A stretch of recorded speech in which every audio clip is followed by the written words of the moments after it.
What's up, my friends? It's Keith Kelfis with the Untrapped Podcast. We've got Dan Platta.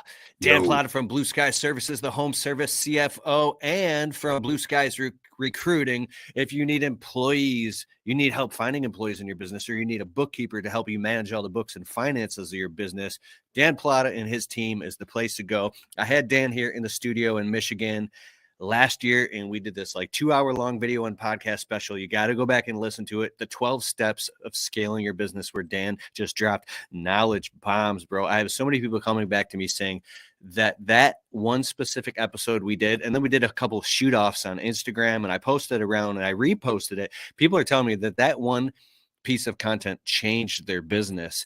And bro, hats off to you. Thank you so much. You guys have been doing the books for me and my business for like 3 years now. I was really struggling and frustrated because I was obsessed with, success in business and all this stuff, but I didn't understand like cost of goods sold and profit and loss statement and balance sheet and all these different things and and I thought I had to do it all myself. And when I met you and I was referred to you, I mean, we did a deep dive, and there's so much more that you haven't taught me, but you taught me the basis of knowledge. That's a generative knowledge, which that means you gave me tools now that are feeding my business and helping me make better decisions. And I'm just so thankful for you in my life and as a friend. And here back on the podcast now, we're going to talk about some of the purgatories.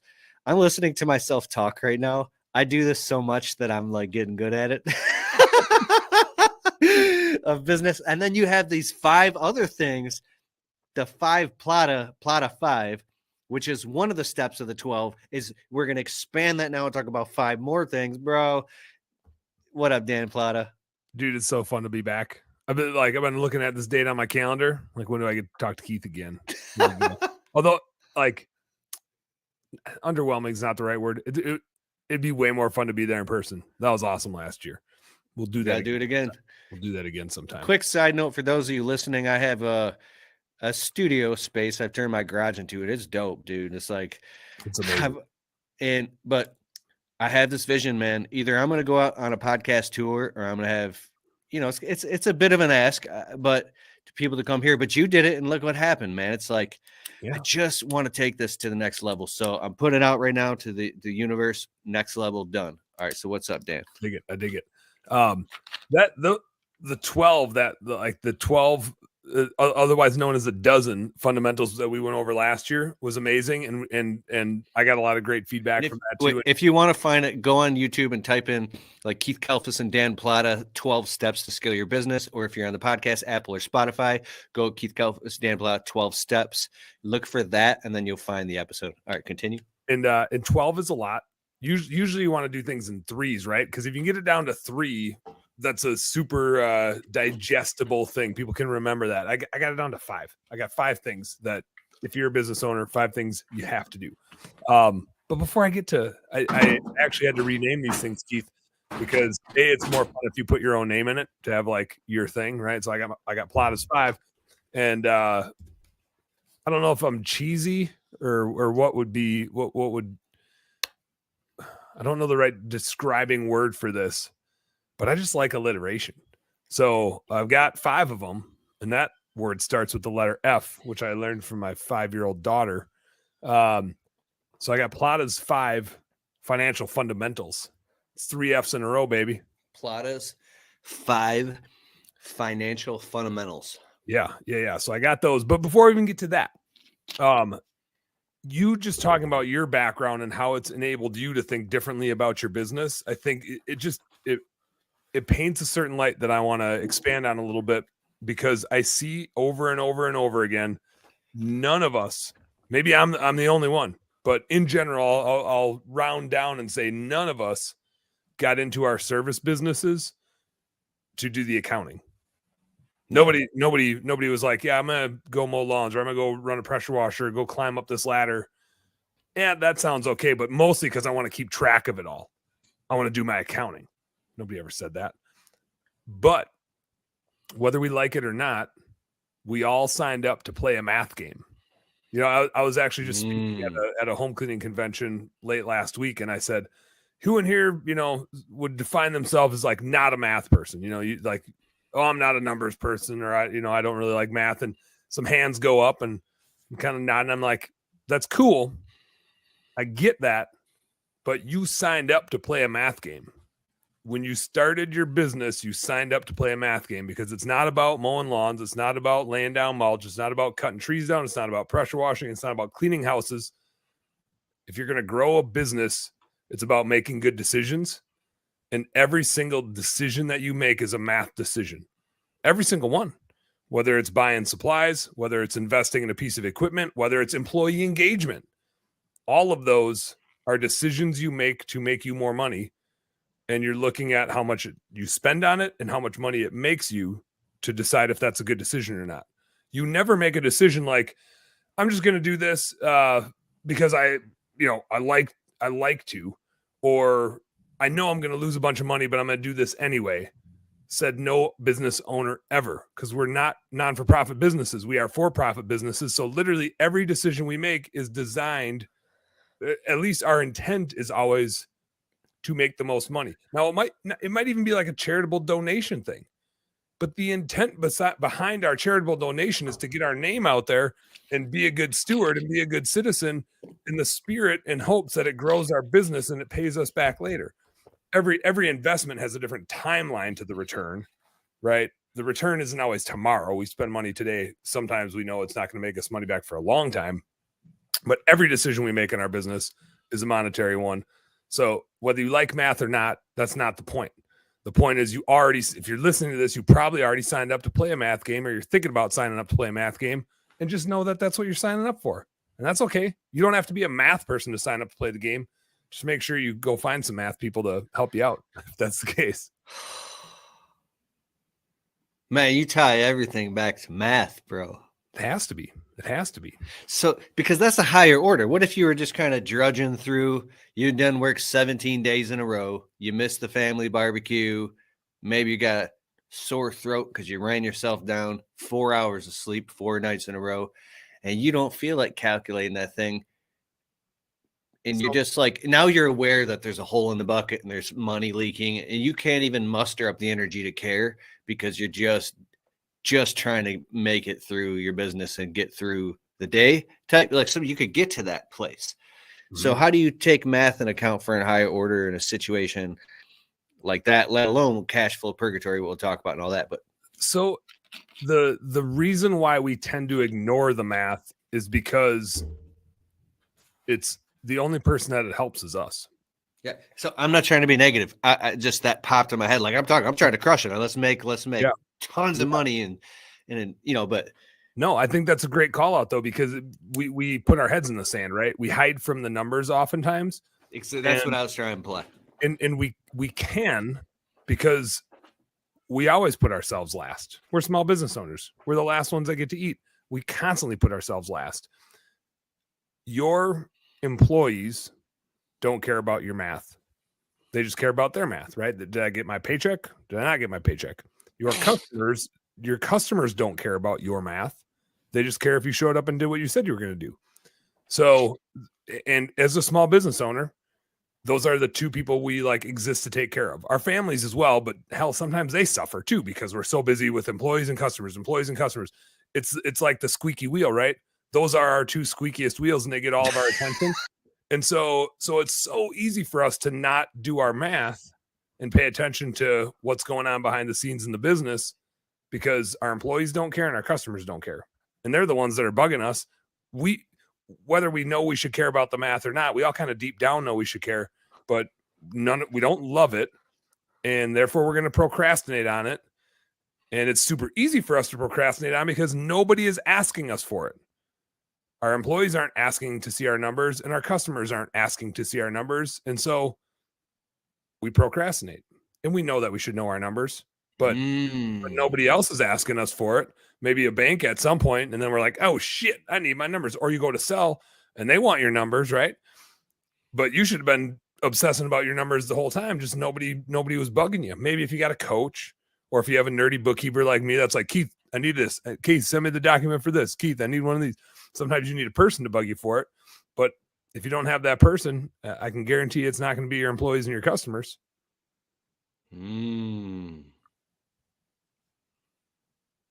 That's how the noise you just made made me really hungry for dinner. Like, oh, it sounds like he's eating a good steak or something. No, actually, yeah, my wife cooked dinner. Anyways, sorry about that. You're probably starving. My wife has me on she has me on. I make it sound like I have no choice. which let's be honest, you know, maybe I have a choice or not. She did this like Whole Foods diet thing. It's not like specifically Whole Foods, but it's very like calorie specific about where your calories come from. Just a bunch of math. It's a bunch of math that the only person and so like I had to go pick up my kids, and she's like, you got to eat this sandwich, and there's got to be this much lunch meat on it, and there's got to be this many carrots. And I was like, you do the math, just give me it. He's my food bookkeeper. He's my food bookkeeper, because I'm just like, I just don't care as much as you care. Like, I just need calories in my body so I can sit at a computer for most of the day and then get up and go for a run for a little bit of it. But so it just always comes back to math, and our employees don't care and our customers don't care. And so we get lazy is what happens. Damn, son. Okay, go to the 5 Ps. The 5 Fs. The 5 Fs. I did. Now it's funny you say that, because a long time ago in a previous life, I had a little fishing show, fishing comedy that me and my buddy did in college. And we did have the 5 Ps of fishing. I'm going to give you those, even though they're irrelevant. I believe it was plan, ploy, prepare. I forget number 4, but number 5 was fish, because we ran. but it was like a silent P, but because it was the 5 Ps, like it was going to be fish with a PH, but we were like, but you need the P because otherwise you wouldn't have the there's one in there. Plan, pro. Anyway, so we got the 5s, the 5 Platta's 5 financial fundamentals, and it goes a little bit like this. And this is actually this will kind of get to helping us get those numbers in order without having to feel like we're spending a bunch of time getting those numbers in order, right? If we have the right structure, it just makes it a lot easier for us to follow the process. So number 1, always for a business owner, separate business and personal. If you do one thing. Whoa, let me get my notepad for this. Yeah, write this down. Number 1, always separate business and personal. Separate bank accounts. Don't spend business money out of your personal account. Don't spend personal money out of your business account. The way I say it is that would be acting like your business is a hobby. And if you want your business to be a hobby, have it be a hobby. Then spend personal money and business money interchangeably. But if you want to run this thing like a business and make it profitable, you need good data. And you can't have good data if the inputs suck. And the inputs suck if your business and personal are smashed together. So number 1 real quick, I don't commingle funds, but we just finished up our taxes a while ago now, and the bookkeeper from your agency, who's awesome, who helps with all my books, I made a mistake, and I have my American Express card, which is like allows me to make business purchases because I can pay it off over time and do whatever. Yeah. It's cool. And then he just makes I let him know. Well, for some reason, I was like swiping meals and all different types. Now I have business credit cards. I got personal credit cards, a business bank, payroll. It's all organized.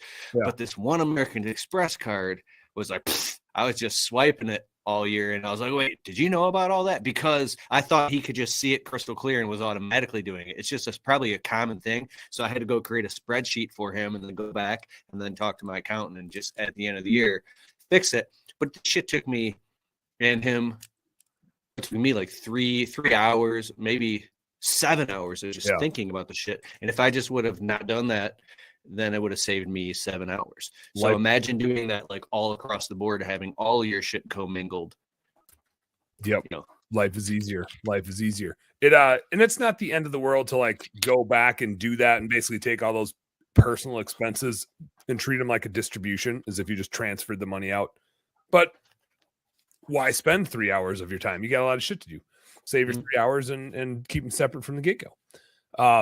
So that's number 1. I think if you can keep those two things separate, you are on a really good path that like most business owners are not on, right? There's so many people that commingle their funds and then complain that they can't tell how much money their business is making, or even worse is they say my business is making all this money because they're convinced that it is, and they really have no idea. They just see that a bunch of money is coming into their business checking account, and therefore in their minds they're making a bunch of money because they just look at revenue, right? They don't actually look at the profit that's left. They're just looking at the revenue. So number one, separate business and personal. Number two is and I'm a Dave Ramsey fan as a pedestrian consumer. But Dave Ramsey is not talking to business owners. So don't be afraid of debt if you're a business owner. Your debt is your own your business is your own personal stock market. It's okay to use debt in your business because that debt generates a return. Your business is just a stock market with its own ROI. Personally, so wait, number two is don't be afraid to, what is number two? Don't be afraid to use debt. Okay. Now, I'm not saying go off the rails with debt and I'm not saying go borrow a bunch of money at 20% because you won't make enough money to pay for the darn interest. But the reason why it doesn't make a lot of sense personally to borrow money is your mortgage. Your house doesn't make you any money. Now I'm not saying don't have a mortgage. I have a mortgage at 3%, and instead of paying that off, I go put more money into my business. So there's that way to look at it. But I don't like to finance my vehicles because my personal vehicle doesn't make me a dime. It just goes down in value. Do not borrow money to buy toys personally and all that stuff, campers and boats and all that. Buy that stuff cash. It doesn't make you any money. The reason it's okay to borrow money when you're in a business is because that shit makes you money. And then you can compare, I'm borrowing money at 5% and I'm going and making an ROI of 20%. Therefore, I'm earning more than this loan cost me, and so I'm leveraging, essentially, it would be the term you'd use. But even just as simple as like using a credit card in the business, you get a 30-day free loan, you get a whole shitload of points. I just went to Dallas for a convention, and my flights both ways and my hotel were paid for by these credit card points, and it paid for a dime. For all the shit you know you're going to buy anyway, you might as well get a bunch of points and get a free 30-day loan. Now, it's super important to never let it get interest bearing because that 20% interest will absolutely wipe out all the benefits from it. But use that debt wisely to keep your cash available so you can go grow your business, because growing a business is expensive. I always, I think it's funny when dudes are like, I just bought this truck cash, or I just bought this trailer cash. I'm like, well, that sucks. Because now you have no money left to grow your business because that asset doesn't make any money. The only thing that makes money in your business is the human. The truck and the trailer and everything else that you have doesn't make any money. No customer of yours is going to pay any money for you to bring that over to their house and just leave it sit there. Unless you have a dumpster rental business. Then that thing makes you money. Buy those. But still finance it because it still generates a better return that way. Recruiting and marketing are what make you money, not equipment. And so don't spend all your money on your equipment and leave no money left to invest in things that actually grow your business, because those things are what your cash is needed for. And if you invest in those and you get more customers and more employees, you're going to make way more money than you need to pay back the thing. And that thing will be out working every day with somebody that can go make you money. But if you spend all your cash on a truck and a trailer, there's no money left for you to go grow the business. That means you're a slave to your business. That means you're the only person that can go use that stuff because you don't have any money left to go get more customers or get more employees. So you're going to be stuck riding it all the time. So finance your assets, use your money to go grow your business instead of locking yourself into a job running the thing. So that's number two. Don't be afraid to use debt. Use it wisely. Don't be afraid to use it. Number 3 of Platta's 5 financial fundamentals. Keep your accounting system and your operating system separate, meaning don't sync your QuickBooks and your CRM. So usually we all use a CRM to invoice. Jobber. I think Keith is a jobber dude. We use Service Monster in my business. I've used Service Autopilot. I've used House Call Pro. I've used Customer Factor. I've used Markate, and probably every single one out there. And we have 350 some plus clients that we see their CRMs too. Nothing good unless you're doing 25 million or more. Let me caveat that. If you're doing 25 million or more, Then you need to do accrual basis accounting, which means the IRS cares about when you invoice. And so in QuickBooks, you need to have your invoices, not just your deposits.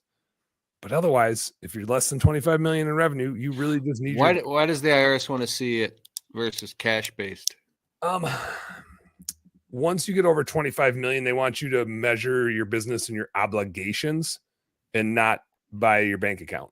Because you may have taken on some huge obligations, whether you've made sales that you haven't completed or haven't collected, or you've accrued services that you've consumed and you haven't paid the bill yet, but you have like an outstanding accounts payable.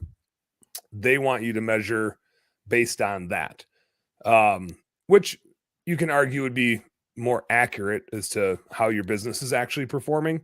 However, it takes a whole shitload of time to do accounting that way. And so the reason why they let small businesses do cash basis accounting is simply because we can't afford to hire like a full-time accounting person on our team that could do all of that. We even try to avoid it for our clients because it's like, you're going to have to pay me 5 times to get damn near the same result as if we just do cash basis. So it's literally just the way I like to say is don't do accounting for the sake of doing accounting. You got plenty of work to do. Yeah, there's no need to make more work to do that. Your customers ain't going to pay you more. There's no need to do more work that nobody's willing to pay you for. So keep your accounting system and your operating system separate. You don't need invoices in QuickBooks or whatever accounting system you use. You just need deposits. That's your cash basis revenue. Don't smash your invoices in there. That's it. That's all I know. Any questions or comments on that one, Keith? Because you're looking at me like, no shit. Number 3 is don't sync your QuickBook to your CRM. Yeah. What's number 4? Number 4 is you probably want to be set up as an LLC, taxed as an S Corp. And we hit this one on the 12 last time. But an LLC that's taxed as a sole proprietor pays, or just a sole proprietor, pays payroll taxes on every dollar of income the business makes, no matter what. And you probably are already paying the IRS enough. And I don't know anybody out there that's like, I want to pay those guys more. So to reduce the amount of payroll taxes you pay, you declare yourself to be taxed as an S Corp. And the nuance there would be you generally don't want to be an S Corp. You just want to be taxed as an S Corp. So you stay in LLC, you fill out the form 2553. You can go download form 2553 right off the old internets. Get the old PDF of that and fill her out. And that will declare you to be taxed as an S Corp. We're recording this in April, so it's already past the March 15th deadline, but maybe your CPA is a good dude or a good gal and can throw that through to the IRS and get it retroactive. The reason, there's a couple things that happen here, but the reason you want to be taxed as an S Corp is it saves you a whole bunch of money on your payroll taxes, which is good because you're going to like thousands of dollars back in your bank account in general. Again, going back to the assumption that you're running a for-profit business and you want to make more money, which requires you to make good decisions, you're probably going to want to be taxed as an S Corp. When you do that, you need to go on payroll. Because now instead of paying payroll taxes on all the income the business generates, you're only going to pay payroll taxes on your wage, meaning you need to take a wage. And when you're on payroll, the wage that you need to take is I'm going air quotes here for all you podcast listeners, is a reasonable wage, meaning what would it cost you to go hire somebody else to do it? Generally, like a rule of thumb, if you will, would be that you would pay half of your total, I'll say income for lack of a better word, half of your total income as wages and the other half as distributions. A wage being you run it through payroll. It shows up on your profit and loss as a business expense. A distribution being you transfer money from your business bank account to your personal bank account, which is probably how you're already paying yourself today. That doesn't get taxed. The payroll does in terms of payroll taxes. So now you're only paying payroll taxes on what you take as a wage instead of on all the net income of the business. And as your business gets bigger, it means you're paying more in payroll taxes. So it's even more important that you get taxed as an S Corp. There's another benefit of being taxed as an S Corp, just from the nerdy bookkeeping perspective, is that once you're on payroll, you get to actually see what you cost the business. And this is where there's so many people out there that are like, oh man, I make all this money. Am I like, maybe I do this much revenue and my profit's this, but it's not profit. It's a wage because they're not actually taking a wage. And A, they're paying way more in payroll taxes than they need to. But B, they're not actually measuring their most expensive employee, them. Right. And so if you don't know how much you cost the business, the minute you go to hire somebody else, that's going to really suck for your profit and loss statement because last time I checked, they're not going to work for free. I bet I could get my mom to work for free for me, but that's probably the only person. I think if I asked my wife to work for free for me, I'd be sleeping outside. I don't know anybody else that would want to come work for free for me. And it's important you don't work for free for yourself because if you do and you don't take a wage, you're going to go hire people and all of a sudden your business is going to get really expensive to run because the labor is no longer free. And soon you will be out of money and there won't be enough money left for you. So as you grow, especially early on, as you're about to start hiring employees, make sure you're taxed as an S corp. Make sure you're on payroll so that you can see what it costs to hire somebody like you to do the job that you're doing. So you don't get blindsided when you start growing the business and start trying to hire people. Number 5. We ready for number 5, Keith? Yeah. What's number 5? Know that you are two different people. You are a CEO and you are an owner. We like to use the term owner-operator a whole lot in the service industry. And even that is 2 separate words, and they are 2 different people. We just smash them together like it's the same person. But owners don't have jobs. Owners don't get paychecks. Owners sit on a beach and get dividend checks and check in every once in a while to see what's going on. CEOs or operators have a job, get a paycheck, show up to work, do the thing, make the operating decisions. And those are different decisions than investment decisions. Owners make investments, CEOs operate. Here's the best example I can give. Keith, do you own any stock? Some. What? Give me a company that you own some stock in. Who are you making a bet on? I mean, take a guess. Tesla. Oh, I was going to go Tesla too. I know. So you own some Tesla stock. When was the last time that Elon reached out to you and asked you to come in and move some batteries around? Are you kidding me? You're an owner and he's never asked you to come in? Never. It's a joke because owners don't fucking have a job. They never show up to work. There's no job. So when you're an owner, you just get capital gains and distributions. I doubt Tesla pays a dividend. They probably reinvest everything. I don't know. I don't own any Tesla. But when you're an owner, you don't have a job. You're sitting on a beach somewhere. You're just an investor with capital at risk. When you're a CEO, you have a job and you go to work and you get a paycheck. And so that kind of rolls back to the S Corp thing, which is you take a paycheck, you're on the profit and loss as an expense. There still needs to be money left over. There still needs to be money for the owner, so that either today you can take a vacation and the business is still making you money, so you can be on vacation still making money. And someday you're going to want to maybe sell the business, but maybe you're just going to hire somebody else to run it. And you can still be the owner of it, and you can pay a CEO to run the business for you. And that CEO, again, is not going to work for free. They're going to demand a wage and probably a bonus structure. And you still can be an owner, just like Elon, who gets money to pay other people to run his business. So now Keith is an owner of that business too. So Keith gets money to have other people running the business that he owns. Keith owns Tesla. Incredible. And he never has to go to work. So I think it's just super important that we have that perspective on our business. It's just an investment. It's just a math investment. We just also happen to be the most important employee usually, but we don't need to be the most important employee forever. We can hire somebody else to run it, and we can just be an owner. And we got to make sure that we get paid. Savage, bro. We get paid for both. We got to get paid for both. So there it is. Platta's 5 financial fundamentals, and it works because it rhymes. And if it rhymes, then it works all the times, Keith. Oh, God. You're so smart. What are you dumb at? I'm not that smart. I only came up with 5 things. If I was really smart, I'd probably have 6 or 7 or 8, So Man, I can't. So this was a joke I had that at the conference I was just at, because they had like a mind reader dude up there, and he was, he could like remember all these things. He was freaking incredible.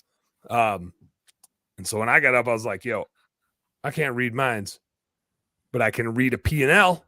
That's pretty good. Yeah. You know what I can't read, Keith? Music. Did everybody start laughing when you said that?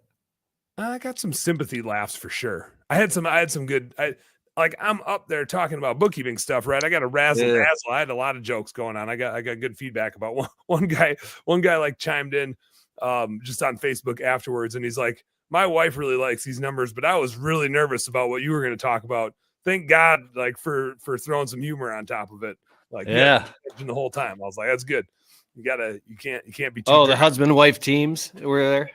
Yep. There's some husband and wife teams in there. That's badass. It was good. It was a good crowd. I think there was like 450 people in there. Where were you at again?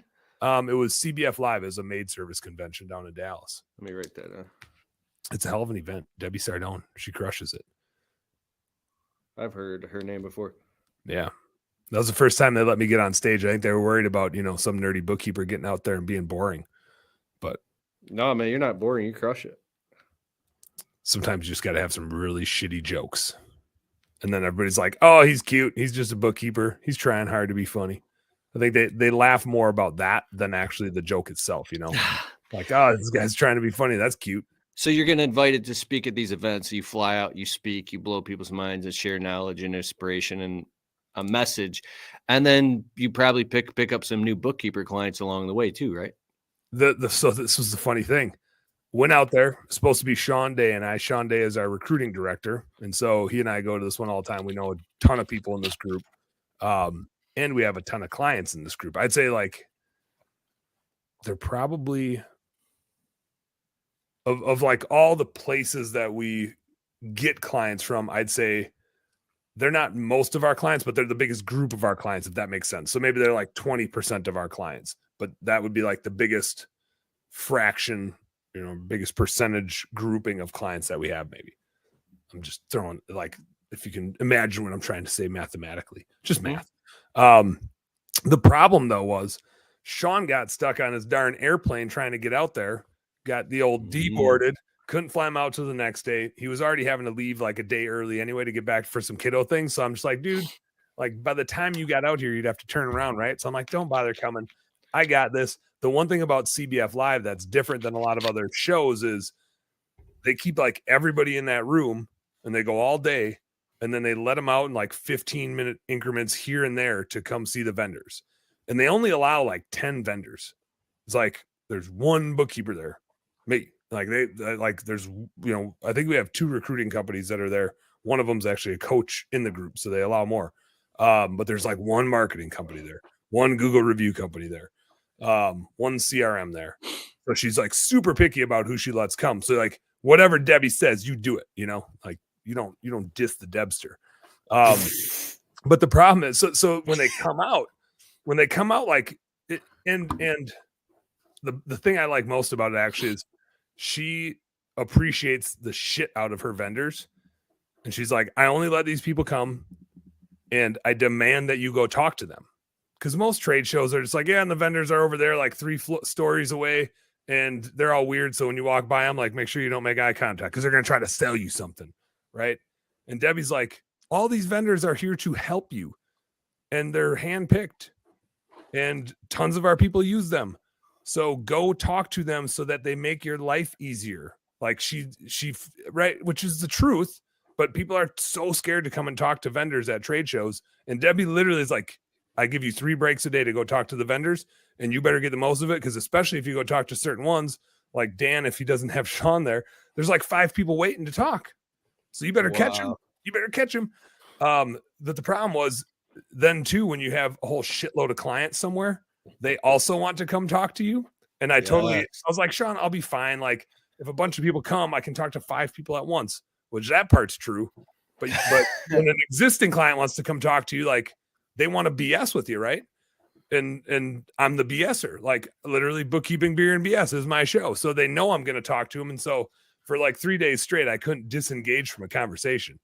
which I loved, but I probably didn't get the chance to talk to everybody that wanted to talk to me because every time they'd walk up, I'd be talking to somebody. So it is what it is. Next time I might have Sean, and then I might have like a backup person ready to go just in case.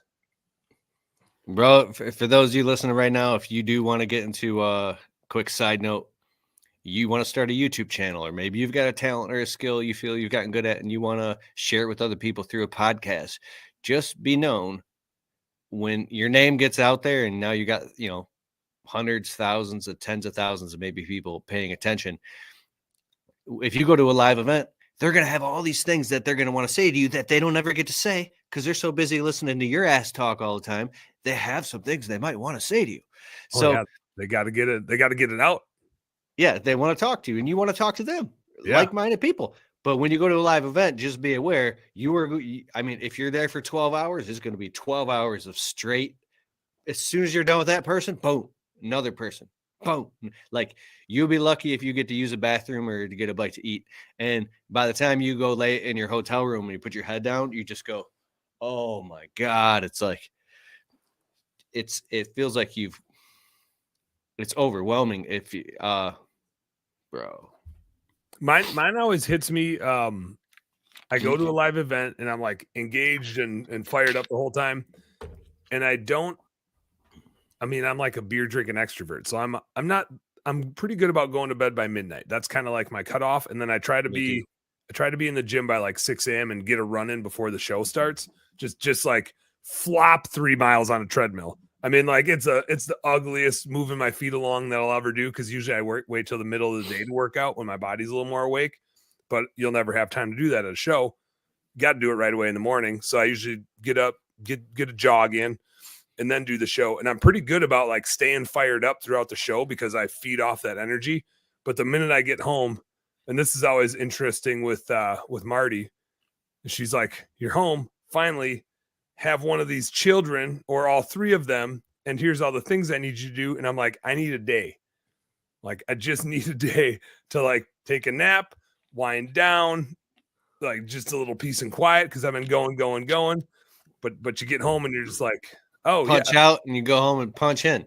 Yeah. I literally, like yesterday, I was up at 3 a.m. to catch a 6 a.m. flight, got home, and then we had like a full day planned. So, that's a lot, dude. You're doing a lot, bro. Fighting fire with fire. We got to fight fire with you're fire. saying if you're leaving, there's this trick. That it's not a trick. It's a technique. I don't know. Like if I'm out running landscape jobs all day and deal with employees and customers nonstop, and I come home, if I park in the driveway coming home from work and I grab my phone and I jump out of the truck and I run right into the house, it's not good. Yeah, because I've still got 17 conversations going on in my head. I haven't actually taken a break. I still got my phone, and my wife might have a bunch of stuff she wants to say to me. And I was like, this trick I learned is I park in the driveway. I finish what I got to finish on my phone, and then I will put my phone down and I'll just, even if it's only a minute, but try to do like 5 minutes, and I'll just take a few deep breaths and close my eyes because the cerebral cortex, the visual center of your brain is also so overwhelmed, like a computer processor that's just and overheated. So if you just close your eyes and relax, eyes closed, and just chill for a minute, it goes a long way. And then go in the house, but leave your phone out in the car or in the truck for like just even if it's for the first hour. Then you can get in the house and spend some time with your family and eat dinner and decompress. And then after you decompress, you can go back out and grab your phone. And that changed my whole life, bro, because I was an asshole. I used to just walk in the door all freaked out, and it was almost like I was bringing garbage into my house. I'm not saying this is you. I don't know where even this is coming from. I love talking to entrepreneurs and business owners. It was like bringing all that trash and just dumping it all over my front room floor. So my wife, I heard this on the Meat Eater podcast, and now it's a term we use in our household. It was on Steve Rinello's podcast. He had like all the wives of all the main dudes on the show to do an episode of like what their life is like when your husband is this small business dude running all over the place. And they're outdoorsmen, so they're always on like hunting trips for weeks at a time. And so they were talking about what's it like when they leave and when they come back. And I think I used to do this, never intentionally, but now I really unintentionally don't do it. No, I intentionally don't do it is what I meant to say. but you come home, and this happens after a long day of work. But when you're gone for like 4 or 5 days, it really happens, which is you come home and your immediate reaction is to like judge the way the house looks and make comments about this not being picked up or what's going on here. And you have a reaction to the state of the household.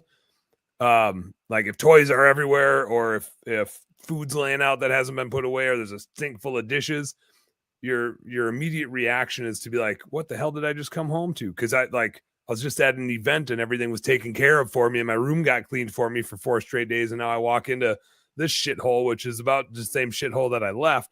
But of course your spouse doesn't want to hear that, because they're like, yo, I kept 3 kids alive while you were gone. Like, yeah, it is a disaster because nobody was here because you were gone and I had to do everything. And the goal was to like keep these kids alive and stop them from, like destroying people's property. And so mission accomplished. They might have destroyed our property, but hey, that's just fine. And so one of the people on the Meat Eater show said, you can't come home and piss on the post. Like, you need to give it 24 hours before you critique anything about the situation that the household is in. And I found myself yesterday, like, so I'm really intentional now, but when I come home, it's just like, did you guys have fun? Like, look, and I don't even say like, looks like there's a shitload of toys out. I'm just like, what'd you guys do? What were you playing with? What are we building over here? Like, you got Legos? What are we doing?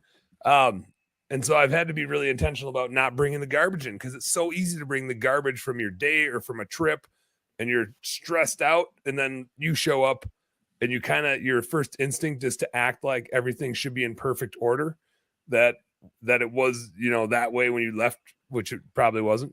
But I totally hear you, man. It's so easy to come in and just like download and shove a bunch of garbage on somebody. That's amazing. I think for me, there's a bit of the opposite effect. And well, actually, I'm be careful what I say. Damn it. It's now every word that I say just digs me deeper. Yeah. So if I come home from being out of town, like traveling or speaking or something, when I come in the house, it's so clean. It's surgically clean. And my wife's just relaxed. And there's a candle lit. And you could like eat off the countertops. I feel strange stepping in my own home. It's like, Jesus. Like, I don't want to get this thing dirty. Yeah. And because I'm the one who's had to learn how to pick up after myself and make sure and everything that I do be accountable for. Like if I take a bite of some cottage cheese with the fork, make sure I rinse out the bowl and the fork and put it directly into the dishwasher. You got some rules. You got rules. Well, I think about this shit for years of me running start getting my business off the ground and growing it. My wife, she was doing the laundry and the dishes and doing all these things and putting out all this sacrifice for me. And now I've learned, like, I grew up around a bunch of men who, oh, that's just women. Women are crazy. Women do that. But as I've been married over 10 years now, I'm like, wait a second. I love and honor and respect, and I'm thankful my wife did all this for me. Let me say thank you by doing shit like put the toilet seat down. Well, actually, I have my own bathroom, but so that toilet seat is up. Unless I met your wife, man. She seems super organized. Like, she's got your back, dude, so much, man. And not a lot of entrepreneurs have that. And I saw this thing on Instagram. Like, one of the most important things is who you pick as a spouse. It's frustrating when you meet somebody and you like want to hang out with them and their spouse sucks. It's like, oh damn, like, I want to hang out with you, I want to like you, but I don't want to be around your spouse. Like, how did you screw that up so bad? It's like the worst. It's frustrating. It's totally frustrating, but it makes or breaks. It's important. I mean, it is the most important relationship you have. I think you could pretty easily argue that. So what's it like? We did this whole finance thing, and now we're talking about this. What is it like? Kind of what we do. It's what we do. Being an entrepreneur who is obsessed with the same thing over and over and over, but it's an extremely important thing. Do you like have like a cutoff time, or where you just don't even think about any of that at all, and you're just totally with your family? I'm pretty good about shutting her down around like 4 or 5 o'clock and putting the phone away, and as long as I'm like engaged in something, I can put work to the side. But if I'm not engaged in something, like your brain's always going to be working on something, especially if you're a small business owner, because you have unlimited number of problems. So your brain's always going to be working on something. And so I do have to, like, if we're sitting idle as a family, that drives me bonkers, because I need to be doing something. And if we're sitting idle, then my phone's going to come out and I'm going to start solving some problems. Right. So I try to put ourselves in situations where we're not sitting idle, that we're doing an activity or we're doing something so that we can all be present, whether it's like playing a game or going and riding bikes or going for a jog, or like, I'd say the least active activity you could do is like watching a movie with your kids or something like that. But that's the hardest time, where I'm like, oh, it better be a damn good movie or my phone might slip out of my pocket and I might start trying to solve a problem. But I'm usually pretty good about separating it when it's family time, as long as we got something interesting to be doing. Then I'll go back to work, and at night I intentionally have to consume non-business content. Like if I started listening to a business podcast or reading a book or whatever, I would never be able to fall asleep, because my brain would just start firing and thinking about all the ways to do this and do that. And so I mentioned Meat Eater before. Like, I'll watch a show of theirs or any other YouTube hunting show or fishing show or something where it's a story that I can, like, I hunt and fish all the time. So I'm watching a story play out just like you would read a fiction book. And I can put myself there, and I'm learning things watching different shows of like how to apply that to my own life and get better at the things I like to do as hobbies. But I have to be super intentional about checking out with a different activity that moves my brain to a totally different area. You could probably tell me what my brain is doing. I'm just like, I know I need to not think about business. For like last night, I jumped in to crank some bookkeeping workout for a client, where I was like, let me jump in and take care of this thing for you. And that was like 2 hours before I went to bed. And man, and I'm like, no sleep. I'm exhausted. I couldn't fall asleep. My brain was just a fire. And it was like midnight before I fell asleep. So it's like dangerous if I do work too late into the night, because my brain says, woohoo. And I'm like, no. I want to get my 6 hours of sleep tonight. So I do think about it often, but as long as I got something else to preoccupy me with, I can check out for a bit. It's amazing how we're hardwired, or we have conditioned ourselves to be wired towards survival, and then even beyond that, thriving. So it's like any second that's wasted, we perceive it as being wasted, because there really is a bucket with holes in it. It's constantly draining. If you don't keep that bucket and then plug the holes and go get another bucket, like, we want to have silos and we want to have pipelines flowing so much that you can just literally vacate from it permanently, and it will never, you can't spend it in your whole lifetime. And that's even talking about it makes me finally just relax a little bit. We're in the most, but we have more abundance than anybody else in the history of the human race. And and I feel like this happens in our businesses too. The more we have, the more we want, type of thing. There's a little bit of that going on. It's 100%. It's like you get an inch and you want a mile.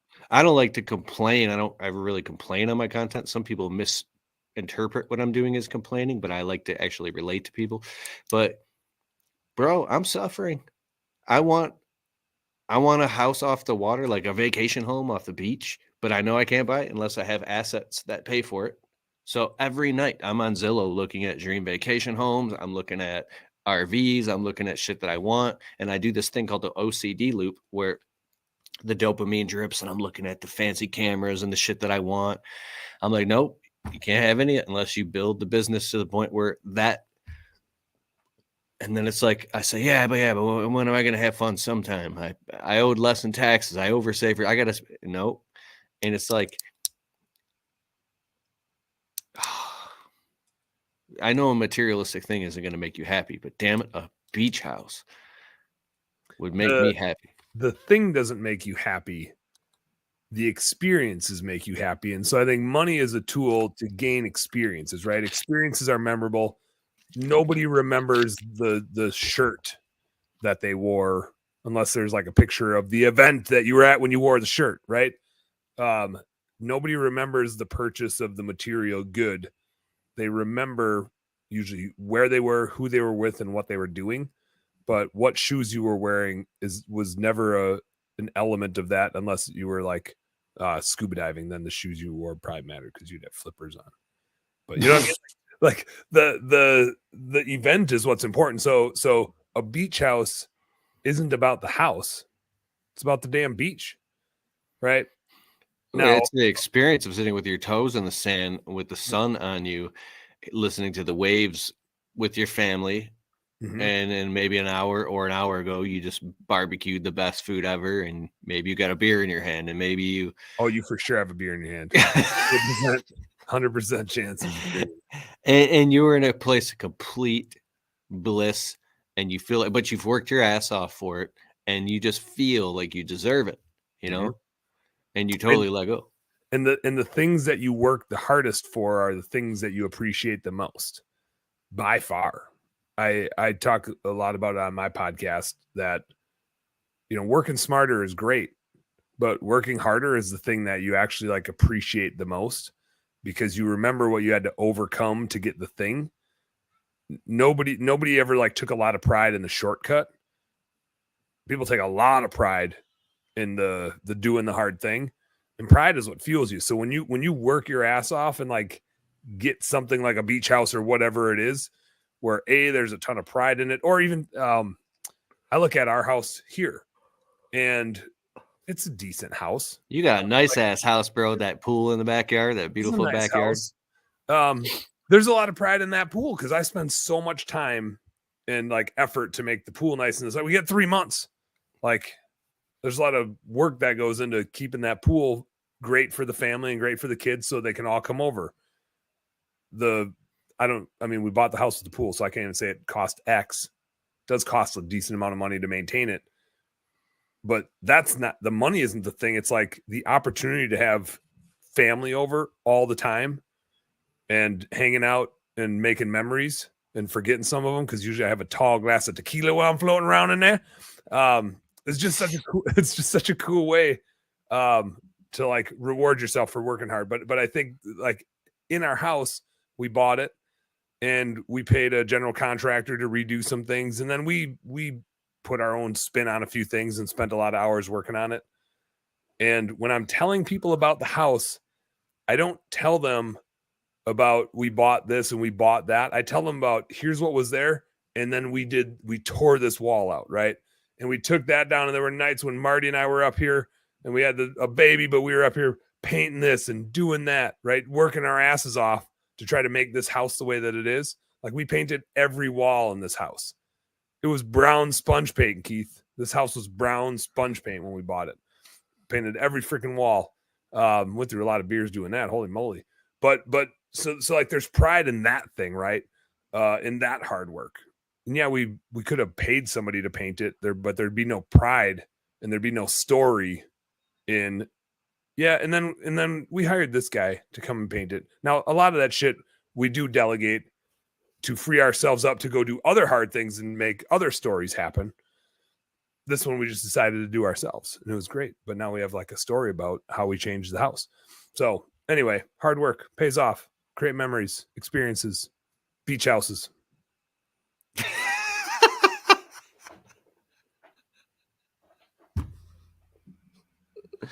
Oh man, your personality is amazing because you're this like serious business dude with this raspy voice. What's up, guys? This is Dan Platta. That wasn't the best impersonation, and I like that microphone you got. It actually essentially accentuates the masculine alpha male raspiness. I picked this microphone. I have a blue. I have this one that's like, I think a blue Yeti here. I got one of these. And so like a lot of times I'm just recording my podcast or doing like Zoom meetings and stuff, I use that one because it's just easy. Or when I'm traveling, I bring that one. But I was like, Keith is going to appreciate this microphone a lot more, and he's going to appreciate that microphone. So I got all my shit out that you told me to get a long time ago, and there it is. Sounds good, bro. And then, but I also like how you can talk about like personal stuff and metaphors and tell stories, and You're just the real deal, bro. It's So all about. Hey, we got to talk about some purgatories. Is what we got to talk about. We haven't talked about purgatories yet. We got some purgatory talk to do. let's do purgatories now. I hit it a little bit when we were going over Platta's five financial fundamentals, which is that we need to like separate ourselves a little bit. We need to pay ourselves as an operator and pay ourselves as the owner. And the biggest reason is because the minute you go try to start hiring people, they're going to not work for free. You're going to have to pay them. And if you weren't paying yourself and you just thought you were making it rain, but you weren't an employee of the business, you don't actually know how much money you make. You don't know how much money is left for you, the owner, when you go pay a bunch of other people to do the work. So the first purgatory usually happens around like 200,000 in revenue, because it'll be us. And I won't get into the financials of it. I've got them all. I think at the huge convention this year, I'll give this like full blown presentation.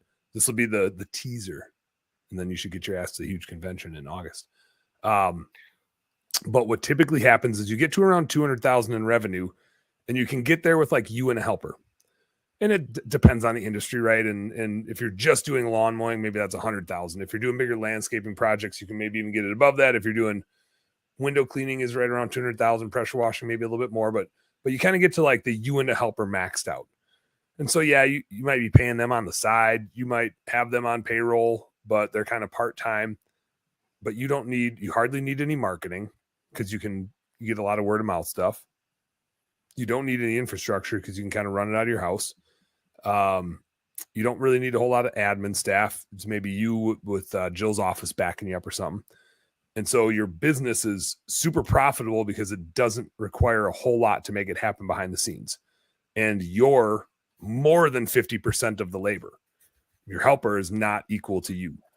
And especially if you're not paying yourself at this point, like you might be doing 200,000 in revenue and making like 100 or 150,000 bucks on this business. And you're like, dude, I'm crushing it. And here's where you get in trouble is you go, I'm doing 200,000 in revenue and I'm making 100,000 bucks. I'm going to go do 400,000 in revenue and make $200,000. Super logical, right? Well, I'm going to double the business. So I'm going to double the amount of money that I'm making. Except what tends to happen is we get to like $400,000 to $500,000 ish. And along the way, now like the somewhere around 500 to 600,000, we hit another like level of peace. But when we go from like 200 to 300, we hire another person for the field. And then usually we fire ourselves from the field and we're in the office, which is a brand new role that we were not paying for before. And especially if we weren't, this is especially where people get in trouble, is if they weren't taking a paycheck. And so their labor looked free. And now they move to the office and pay somebody to do that job. And they're paying, now they have like fully loaded costs on the truck. They have two guys out there doing the thing. None of that is done by them. And now they're only getting paid to be a secretary and a salesperson. And there's not a lot of money. And now maybe with those two dudes, you go rent a location, but now you got to do more marketing because you got to keep them busy and you need enough sales appointments to go do. And so you'll get to like $300,000. And I've seen it go so far as there's no money left. I've seen a $200,000 business that was making $100,000 turn into a $300,000 business that made $0, because growth is expensive, and every dollar of that revenue went out the door and then some to go get those employees and to get the infrastructure to try to keep growing. Now, you will see some people get to that purgatory and panic and go, F this, I'm getting back on the truck. And usually at this stage, you got those two guys out there, maybe three guys, and one of them sucks and the other one keeps calling in, and then you fire this guy and then that guy quit, and then you hire another one, and they can never do it as good as you do, right? Which is normal. They can't. That's okay. They don't need to. And then you panic and go backwards because you're like, screw this. I'm not making any money. These guys are assholes. They can't do it as good as I can do it, right? And so I got to get back out there and get on the truck and show them what's up. I can't afford to not be on the truck. And so you go backwards. The other alternative is to keep going forwards and get the second truck up and running, which now gives you enough runway to have more stuff to sell, which if you were paying yourself like a salesperson, you had 2 trucks you could fill up, the salesperson gets to make more money because they're selling more stuff. So now you actually get to pay yourself enough, which is why it's so important to actually like pay yourself for what you're doing, so you know if it's working or not.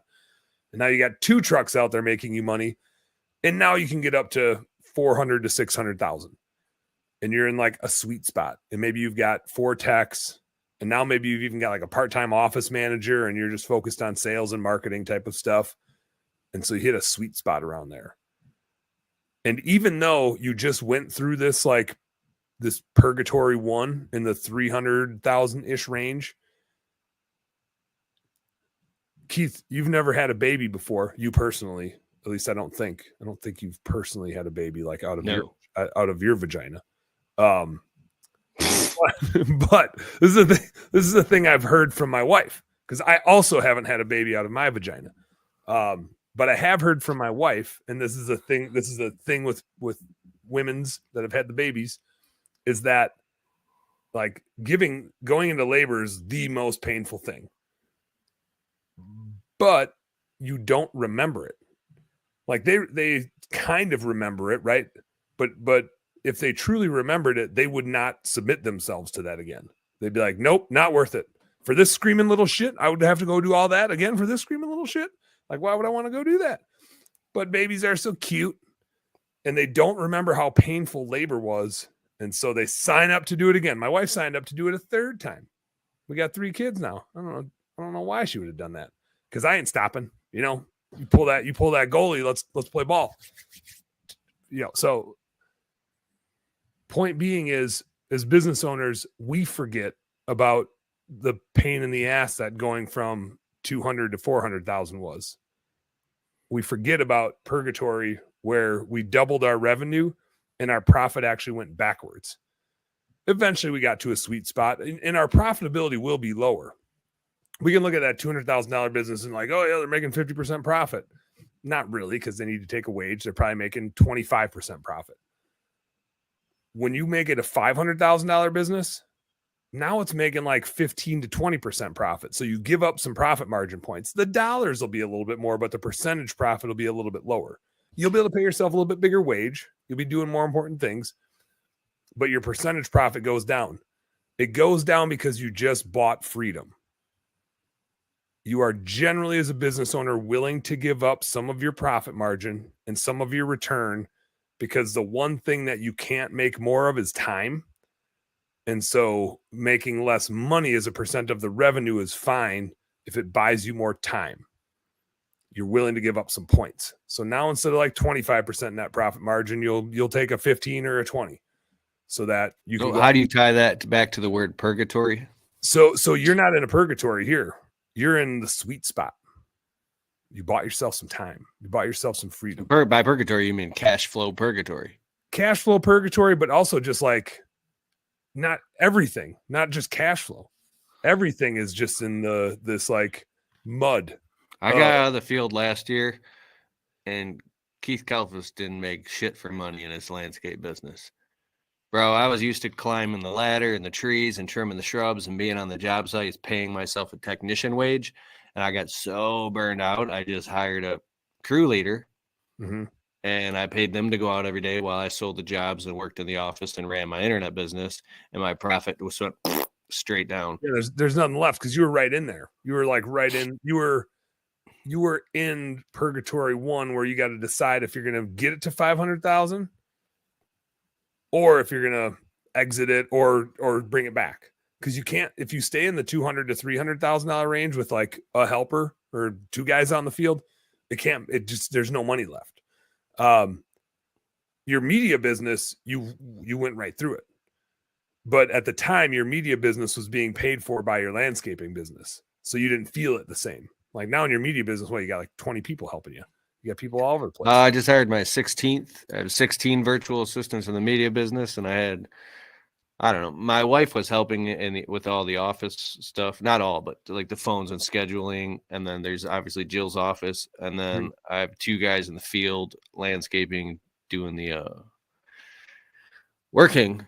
Yeah. So I got 2 businesses, but it was truly because of burning the candle at both ends for so long. I kept trying to do it all. Mhm. And now I like, if I want to go on a job site, I can and pay myself a technician's wage, but I can only do it in the field a couple days a week. And I got to get the hell out of there by 3:00 so I can be here on a podcast with you. Yeah. Yeah. But I mean, I think that's like purgatory one, where a lot of people get stuck, is because you run out of time and you have to go backwards before you can go forwards. The faster you want to go forwards, the farther back financially you need to go. The faster you want to push through it, the more money you have to be willing to lose, because it's like expensive. A burn rate till you get to escape velocity. Yeah, because like to really move to that next level, you need a second truck, you need a second set of equipment, you need to go through like 5 employees, because you're not going to hire the best 2 right away. You're for sure going to hire some shitty ones and have to replace them, train them and replace them, and train them and replace them. Mm-hmm. So it just gets expensive. And if you're trying to do that shit out of your house and you got like, a family and you got all these knuckleheads coming and going from your house, and then your neighbors see it. It depends on where you live. If you say if you live in a house out in the rural area, it's fine. But it's like, so I did rent a storage unit for a while. Then I had a yard that I was renting spaces at, and that's a good option. I don't know where anybody here lives, but you want to move to an actual shop and pay that $3, $4, $5 a month. I don't know how big a shop someone would need, but that's where the big expenses start coming, right? Yeah, and that's where you're giving up profit margin. When you move to that $500,000 to $600,000 business, now you usually have a full-time office manager type of role. You took that hat off. Your admin costs jumped up because you need some people infrastructure, and you have more software needs. You can't just run it on paper anymore. Now you for sure need something like Jobber to run that business, and you need to rent a location because you don't want 5 guys coming to your house every morning. I posted this funny comedic Jill's Office commercial we made. It's awesome. And some guy in the comments a couple of days ago on Facebook, he was like, dumbest thing ever. I answer all the calls in my landscape business and I close them. I'm crushing it. It's anybody who doesn't who lets someone else answer their calls is an idiot, because nobody can answer calls like me. But he was serious, as though he knew the end all, the be all. And because that's just where he was at, and he was in a motivated place. Good for him. Yeah. But like, he was saying it as if though, like, everybody else is stupid who has someone else answer their calls, and that was his truth, but as if that was the truth. Yeah. And it was so entertaining to watch this guy. That it is funny because, I mean, we're fueled by ego, and like I said earlier, like sometimes it's the best thing when you're in a certain spot of your business to be that gung ho and stick to your beliefs. Yeah, but and in a lot of jobs in our business, we are going to be the best, like, or we wouldn't be trying to run a business. Not everybody and not every job. The funny thing is, usually in that admin space, that's the one spot we're actually the worst on average. We suck at doing administrative shit, like remembering to bill everybody, remembering to send all the estimates out, remembering to get payroll entered on time. We suck as admins. We're terrible admins. And the stupid thing is, the admin is the lowest paying job in your company. So like, that's a scary job to be bragging about being good at, because you're bragging about being good at the most cost-effective thing for you to displace yourself in. Like the lowest. Oh my God, you just dropped a straight up knowledge bomb right there, bro. And I would say that's usually like one of the first things to delegate, and you should stay out in the field. You should hire a part-time office manager to do that, and you stay out in the field, because the person in the field is the most valuable role in your company until you hit purgatory 2, which is usually in like the $700,000 to $800,000 range. Yeah, the person driving production, getting the jobs done quickly and efficiently, and getting to the next job. The difference between you getting 3 or 4 jobs done that day is the person, the driver in the field, making sure that let's go, let's make it to this next job. We'll get that shit done by 6. Yep. And if that's not you, and you got people that maybe aren't that driven, they might be like, oh, let's call it a day. And they will. They sure as hell will. And so again, it kind of goes to like how fast you want to get through these levels. But when you get to purgatory number 2, it's usually because you're at 500 or 600,000, and you're like, hey, I'm making 15 to 20% net profit margin. Now, if I grow to, so I'm at 500,000, and let's say I'm making $150,000 in net income. I'm like, dude, if I get to $1 million, or maybe I'm making, that's not the right number. If I'm at 500,000, I'm making 100,000 of net income after taking a wage. And then I say, yo, if I get to $1 million, I'll be making 200,000. We make the same mistake that we did back when I was like, I'm doing 200,000 and making 100,000 bucks. So now if I do 400,000, I'll make 200,000 bucks. We do that exact same thing again, because like that was my analogy about being a pregnant lady, is they forget about how much pain and suffering they went through, so they have a baby again. We do the same thing as business owners. We forget how much that purgatory sucked, and we forget that our logic at the time was, hey, if I double, my profit will double. So everybody wants to do this $1 million business thing, even though every $1 million business owner that you talk to is like, it sucks. So what does it look like? It sucks because you get to another purgatory on your way there. Sometimes depending on the industry, $1 million is like in the purgatory. A lot of times, like once you clip over $1 million, you get to a decent level. But usually it's somewhere around like 600 to 700,000 you hit a purgatory, and then a little over $1 million you hit another one. So the first one that you hit is because now you should have stayed out in the field, to what you just said, Keith. You should have stayed out in the field in production, and hired out the office staff, because they're better at that than you are, and you're usually not a great admin. But then you get to 600 to 700,000 and you need an operations manager because you got 3 trucks out there and you don't have time to oversee everything that's happening out in the field. And you need more sales and marketing to keep growing. And so now you need to be like full-time in the office, and your office manager kind of steps up and it has a little bit of a leadership role in the company. And you have a field manager that kind of steps up, and now you're leading leaders. And that is a whole different job than working on a truck or even running to a sales appointment. Now you need to help them be better leaders and managers, and that's really tricky. And so some people stall out here because it's dependent on you being able to not be an operator and you be more of a CEO, and that's a way different job. It's like a death. You're changing the role that you play in your business, and it's an identity shift. It could be an identity crisis. Somebody could go into depression saying, what do you mean I can't be in the field power washing anymore at all? And I can't be in so people that can move and shift in between different roles and identities in their business. And so they must get clarity and have a vision of where they want their company to go, and stay connected to that vision and get some high level coaching, or at least get around other entrepreneurs who think that way. Yep. Yeah. And it's tricky because as we grow our business, we keep firing ourselves from previous roles and getting ourselves into new positions. But at some point we're going to like max out our current capability set, and we can stall out there, or we can read some books, talk to some people, go to some conventions, learn a bunch of stuff, and try to keep leveling up. And so you hit purgatory number 2, and now you really got to focus on like, what are the next marketing levers? Who are the next roles that I need in the company? Right? It's not the obvious jobs. It's like, what role is going to get me the best ROI? Do I hire another admin person? Do I hire a couple sales people? Do I go get a really good general manager to like run everything? So they're like, you get a bunch of new questions, and then you hit another sweet spot. Usually you hit a sweet spot around like 800,000 to 900,000 just before you get to $1 million, because your office manager is crushing it. And now you can afford to hire them some office help. And you have an operations person that's usually an employee of yours that stepped up and had some leadership skills, and you're like fully out of the field, and they're responsible for everything out in the field. And you're usually a salesperson, and you're leading a manager out in the field, and you're leading an office manager, and life is good. But we know what happens when life is good, which is we're like, I need to get to $1 million, Keith, because everybody says $1 million. Got to get to $1 million. And so now you add another truck.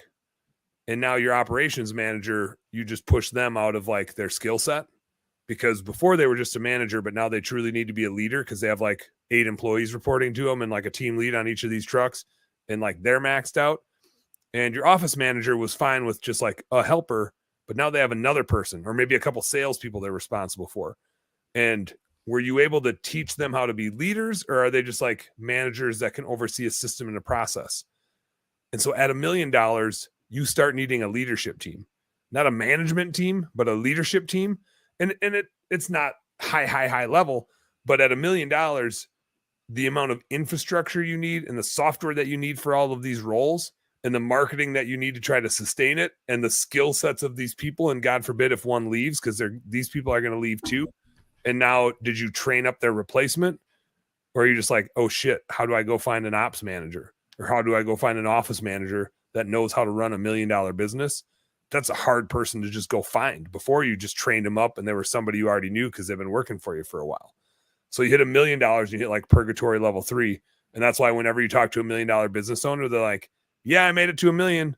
And then a year later, they're like, yeah, I got to 1.1 million this year. And our profit, this is exactly what happened in my business. We have a window cleaning and pressure washing business in Minneapolis. We did just over like 1 million. And I think we had an 11% net profit margin. And we got there from 700,000. So we made a pretty big jump, like not quite, well, yeah, like 50% profit or 50% revenue increase. Growth is expensive. So our profit margin went from like 15% to 11%. I think if we just would have stayed there, it would have come back to 15 or even more. Like if you stay there, you get more repeat clients that come back, things settle in, people get really good in their roles, but we don't like to stay there. So we pushed, we added a few things, we broke a few things, and we went from 1.1 million to like 1.2 million, and from 11% profit margin down to 6. Like we added $100,000 in revenue and we lost about $100,000 in profit.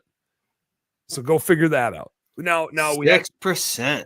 We had some marketing that totally bombed. About $70,000 worth of marketing that totally bombed. So we lit $70,000 on fire. That was cool. So this year should be better. We had a massive workers' comp deal. We tried to launch high-rise window cleaning, which requires about $20,000 in liability insurance, and we didn't even do a $20,000 revenue job, right? But we're pushing, and growth is expensive.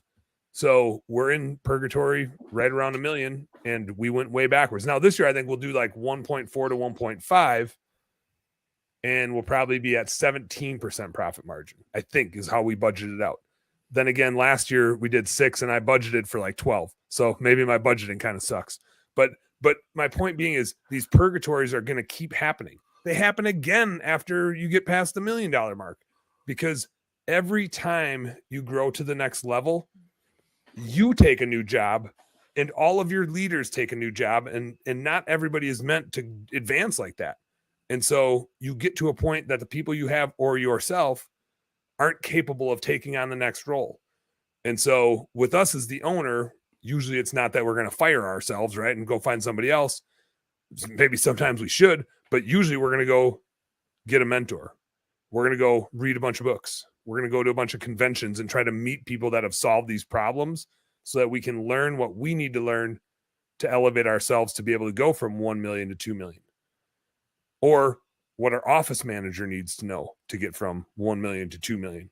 Or maybe we need just a full-on general manager that's overseeing everybody, and we're just going to be the visionary. That's kind of where I'm at with bookkeeping. Janelle really runs all of bookkeeping, and I'm the visionary, and I'm here doing podcasts, and I'm going to shows and talking, but I'm out of the day-to-day. And we're at about that purgatory. So they're going to keep happening, and every time it happens, it just means there's an opportunity for you and your team to level up. And maybe you have the right people, and maybe you're the right person, or maybe not. It's an opportunity for you and your team to level up. And leveling up is an entire other conversation. It is. But the reason I like to talk about the purgatories is everybody likes to talk about, I'm a level 1 business, I'm a level 2, I'm a level 3. We like to talk about the spot where we get, not about the pain and suffering that we go through to get there, because that's the shit that sucks. And you're just looking at the people that are on the plateau in front of you, and their life is good, and they forgot about how much having this baby of purgatory level 2 sucked or whatever it is. And so they might remember some of the lessons from it, but they're not in the mud that you're in. And they just talk about what running a level 2 or level 3 business is like. But nobody likes talking about the purgatory before you get there. Like the pain and suffering before you get to that level is what sucks. Yeah, because that's where we get stuck and get depressed. Bro, because you said the most powerful thing of this entire show was it's not a negative thing. It's just a purgatory. You said you might do 200,000 and make 100,000, but then do 300,000 and make way less, like make nothing. Mm-hmm. I've seen it happen. And usually, so this was really funny. At least this was funny for me. I don't think it was funny for everybody in the crowd, but when I was down at this home cleaning convention this last week, I said, hey, we got to choose the pace with which we want to grow. How fast, and I wasn't even giving the purgatory presentation, so I didn't tie this back to purgatories, but I will right now. I was talking about measuring marketing and trying to figure out how much you should spend on marketing. And I laid out a few questions, which is, how fast do you want to grow? How risk averse are you? Like, can you afford to lose it all? And what's your tolerance for that risk? And then, do you have to make money now? Right? Or can you forego the making of money? So how fast do you want to grow? How risk averse are you? And do you need money right now? Were like the three questions I posed to everybody. And I gave an example. I have a client that went from like 140,000 to the next year, a little over $1 million, and the next year, a little over 2 million. And I said, how much money do you think that guy made? And everybody's like, he's raking it in, right? Blah, blah, blah. I'm like, no, he lost hundreds of thousands of dollars. Now, it's not a loss because it's an investment, but if you want to grow a $2 million business in 2 years, it's going to cost a lot of money. Like, he doesn't have a customer tree and an employee tree that he's shaking. He's spending a lot of money to find those, and he's spending a lot of money on the equipment and the assets to go out and do the thing and build the infrastructure to grow a multi-million-dollar business. Like, he blew through those purgatories, right? But it comes at a cost, just like it comes at a cost when you go from a $200,000 business making $100,000 to a $300,000 business maybe making 30, because you're spending all of your money on these investments and they're not going to pay off right away. The marketing isn't going to pay off right away. The recruiting isn't going to pay off right away. The place you rent sure as hell ain't going to pay off right away. Rent takes forever to pay off. I don't know that it ever does, but it's like you need it. You need a bigger space and you need people out of your house. So you're just making these investments to grow your revenue. And the more you invest, the faster you could possibly grow. You might spend $70,000 on marketing that doesn't work. And so you light that on fire, and that's a bad investment. And I think you all know that, but trying to get out of a purgatory, you take some shots. But so and he did too, right? He burned tons of marketing money down to try to figure out how to grow so fast. Now he had plenty of things that hit. You don't get to $2 million by accident, but how fast do you want to grow? He didn't need to make money yesterday. He financed a bunch of that growth.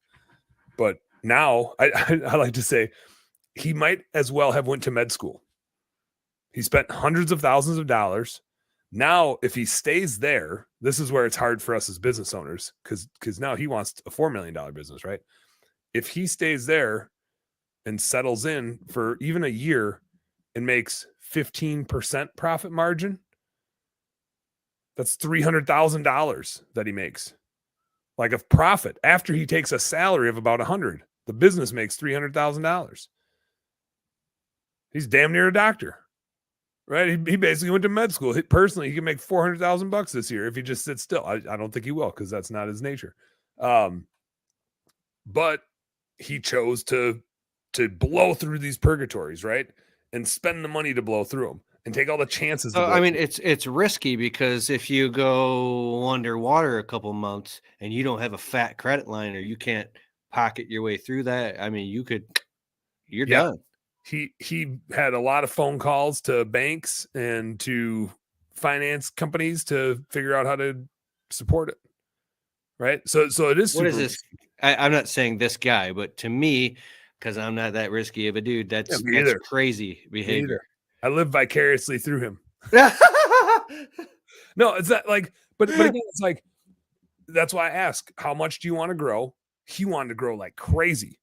How risk averse are you? He's got a background like with hedge fund management. Like, he has lived in that world. So to him, this is just an investment game. How much money do you need when do you need it? He was just eating ramen. Like, dude sacrificed everything and said, I hardly need to make anything. I will go as long as it takes to not make money. And so that was the decision he made. Now, he Wow. thought the marketing would convert better. And so he and I had like modeled it out together and said like, okay, here's where it needs to land for this thing to be profitable. At the right time and the time of season, depending on the Yeah, business. yeah. And so like he didn't want to lose hundreds of thousands of dollars, right? That wasn't the goal. And so when we modeled it out, we expected a better return on investment for some of the marketing stuff. So it is, but it's just like putting money into Tesla. You might have a return on investment perspective that does not come true. And that's investment. And it's your own personal stock market. So like I said, he's got to decide if he wants to keep pushing or if he wants to like settle in where he's at and turn the profit machine on. But it's, different strokes for different folks. How fast you want to get through that purgatory? I recommend not staying in purgatory long, but I don't know that I recommend for everybody blowing through like 4 of them all at once. It gets pretty pricey, but you got to pick Man, your I path. think about that. You guys help with creating budgets and all that stuff. Yeah, that he and I meet every single month to work on his budget. Like we meet monthly to adjust it so that we're Should I get with you or with my bookkeeper you've assigned me to get together a basic budget? probably me. Because I have but I'm obsessed with my finances, bro. The stuff you taught me changed my life, and I'm always looking. But my budget right now is it's not something that's all on a spreadsheet mathematically perfect.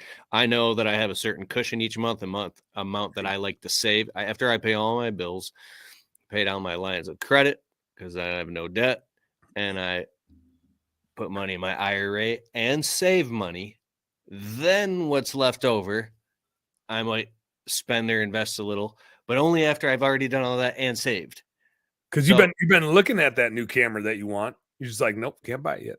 Nope, can't no, buy I could go buy it right now, but I don't because I say, and each month Yeah. I spread shit out. So I always, because I have a certain number that I like to keep, that makes me feel like I have a Discipline. cushion.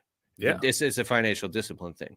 So, but I have a feeling now that I could be spending more on marketing and a little bit more on advice. And like, there's this branding expert right now. It's pretty pricey to hire this guy as a consultant. He'll go through in my entire brand, deep dive 6 weeks, him and I, and he coaches high level famous internet marketers.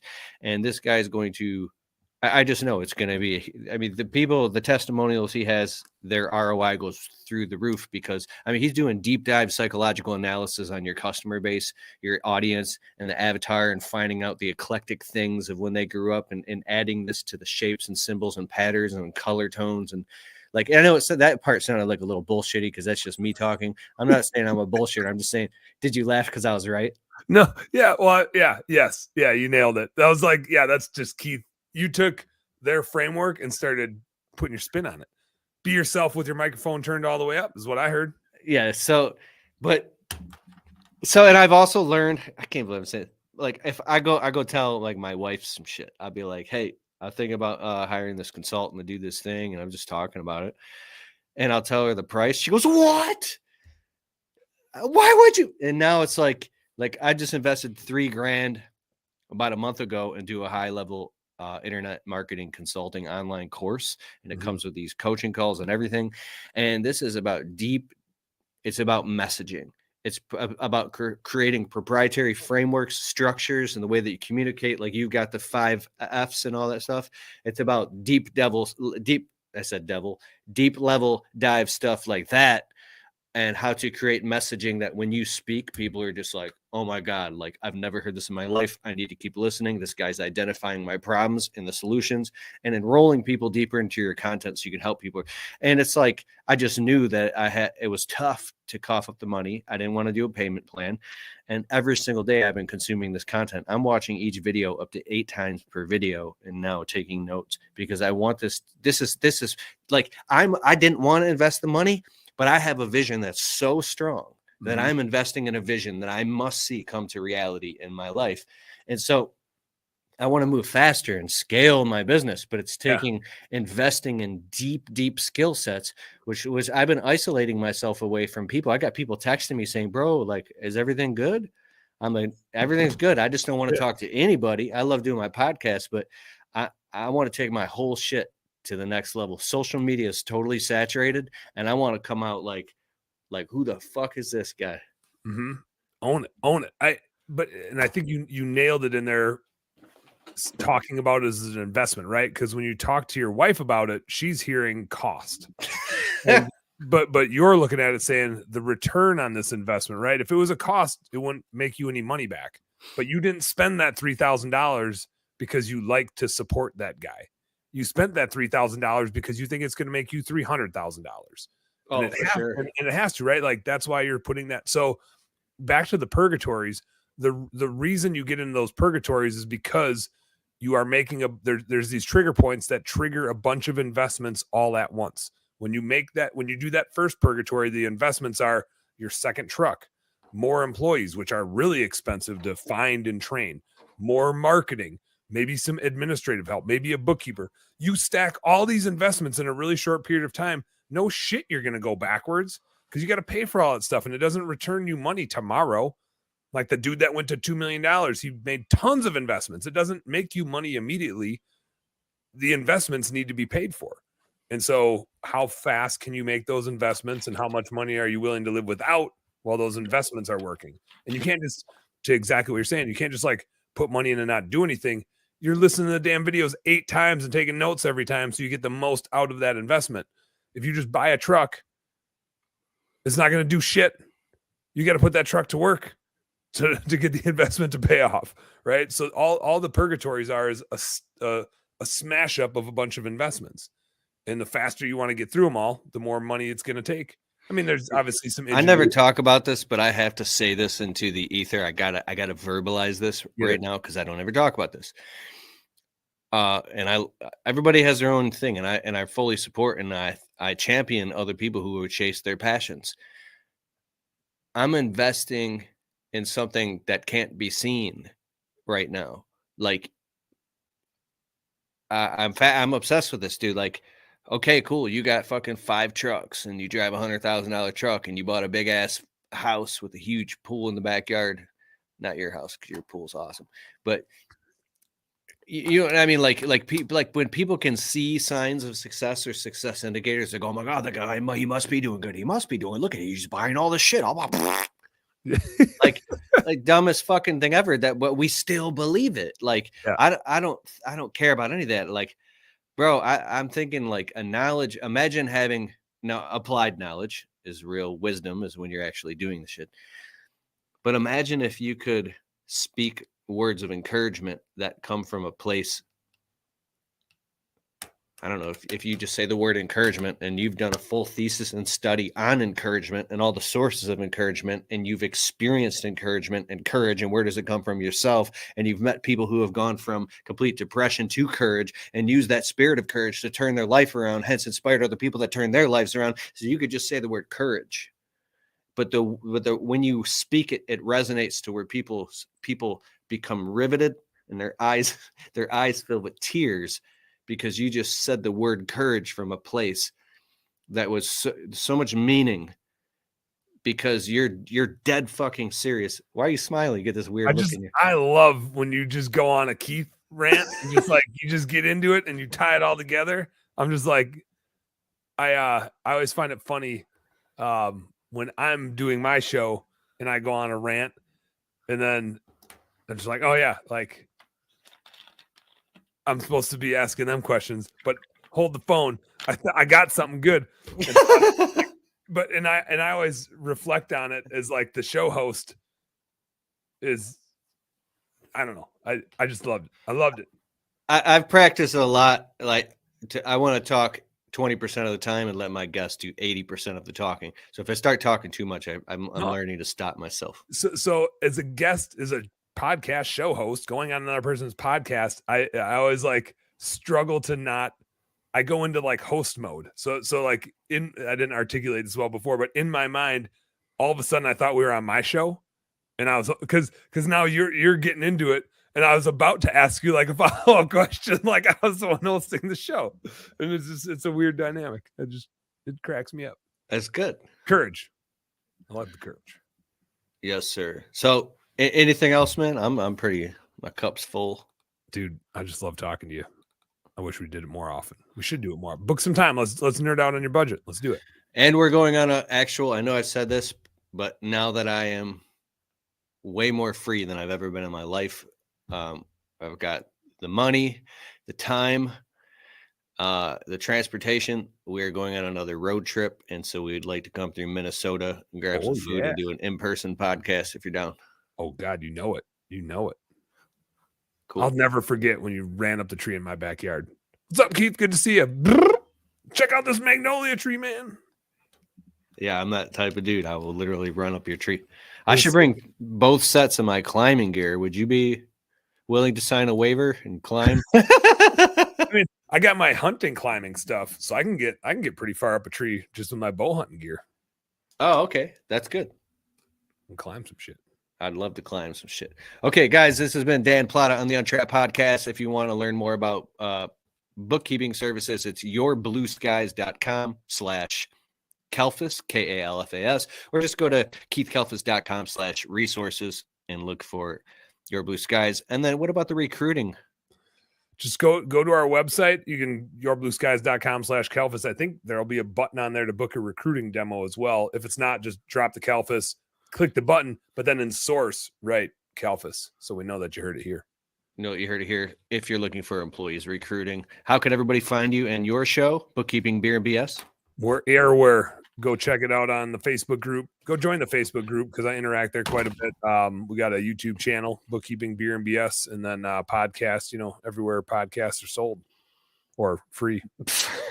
If you guys love the show, go to Apple, Spotify, leave the show a well-worded positive 5-star review, and it'll bump it up the rating so it can get to more people. And we'll see you on the next show. Peace. Peace.